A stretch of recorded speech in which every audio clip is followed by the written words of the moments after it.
Is Bitcoin the currency of the future, or is it the payment system they're developing? Bingo, it's the payment system. It's the blockchain encryption, and they're interesting things. I think Bitcoin, or the really blockchain encryption that's behind it, has a greater ability to bring more of the world's population out of poverty than anything we've seen in... Well, for one thing, it's a cheap payment system.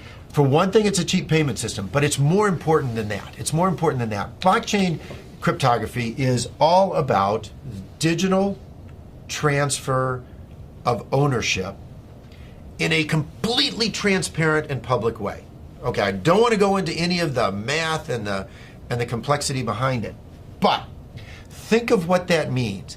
That means that I can actually record ownership in public in a digital means. 50% of the world's population has a mobile phone.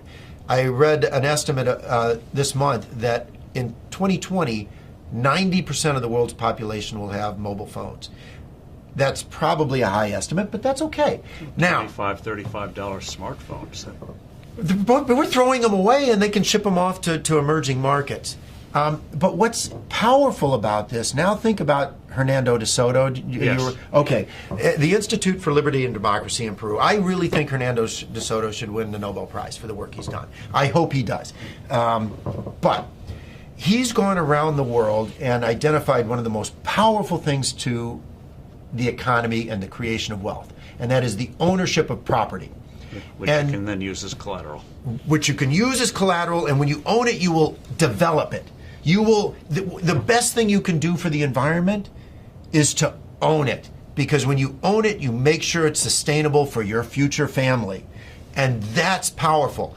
But they don't have the ability to own it. If you live in a shanty town, you operate outside of the legal economy. It's not that you want to operate outside of the legal economy, but you have no ownership of any property. Although in the neighborhood, everyone knows who owns what.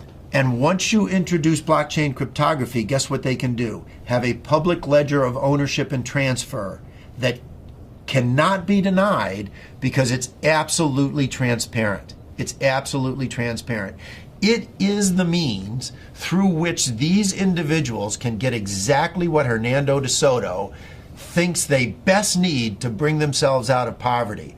It is so much more profound than that, but at its very basis, it has the ability to give these individuals the right of ownership to property. And that has, more than anything else, the ability to bring them out of poverty. And I can't wait. It'll be adopted elsewhere. I mean, it's such a powerful, blockchain encryption is such a powerful tool.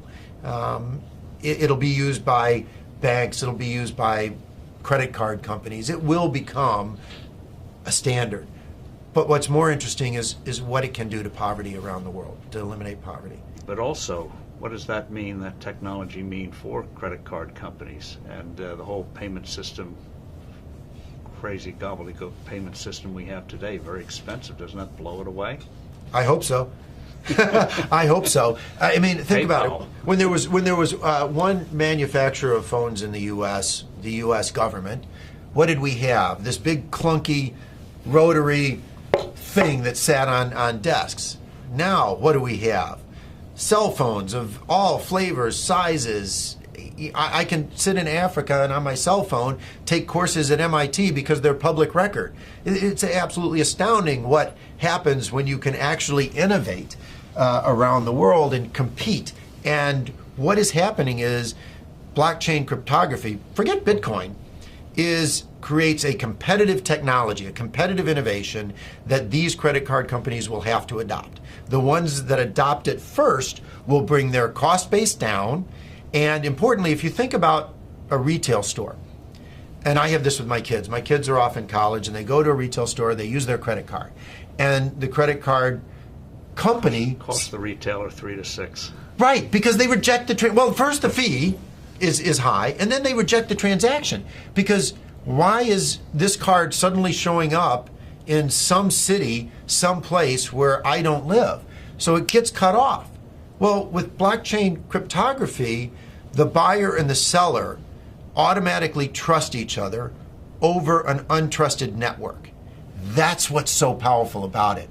A blockchain-based transaction is verified within 10 minutes.